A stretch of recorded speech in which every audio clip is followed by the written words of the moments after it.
Alors, je m'appelle Marie-Hélène Rossi, je suis assistante médicale en santé au travail du Centre de gestion de la fonction publique depuis 2007. Être assistante médicale, c'est assurer et apporter un soutien administratif à l'équipe pluridisciplinaire du pôle santé au travail. Donc l'équipe pluridisciplinaire, elle est composée de médecins, d'infirmiers, d'agents chargés de la fonction d'inspection, d'une psychologue du travail et d'une chargée de mission handicap. J'assure principalement la programmation du suivi médical périodique des agents. Je recense les différentes sollicitations, donc les différentes demandes de visite médicale qui peuvent entrer dans le service, qui peuvent provenir aussi bien des agents, des collectivités que des médecins traitants. Donc on assure un petit peu le traitement de ces demandes avant de les orienter vers les médecins. On apporte des conseils et on oriente les agents sur toutes les questions qui sont liées à la santé au travail. On permet aussi de favoriser les échanges entre les différents acteurs qui permettent d'assurer le maintien dans l'emploi des agents.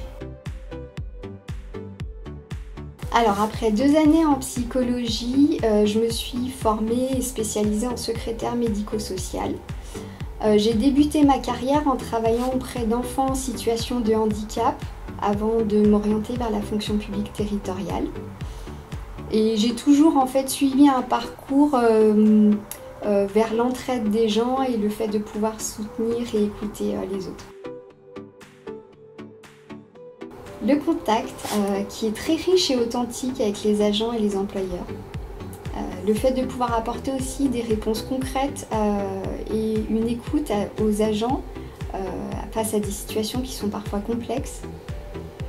Le travail en équipe, en pluridisciplinarité, en transversalité avec les différents services du centre de gestion apporte une grande stimulation intellectuelle, fait développer la curiosité aussi et amène une grande richesse dans les missions au quotidien.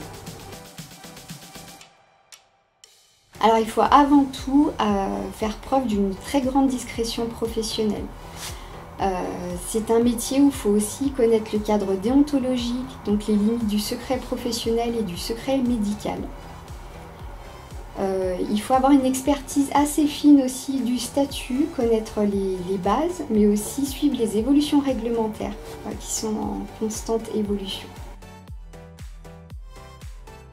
M'orienter vers la fonction publique territoriale, ça répondait naturellement à mes aspirations professionnelles, à mon engagement et aux valeurs de principes tels que le fait d'aider les autres, le fait de servir l'intérêt général, sont vraiment des principes fondamentaux pour moi dans un engagement professionnel.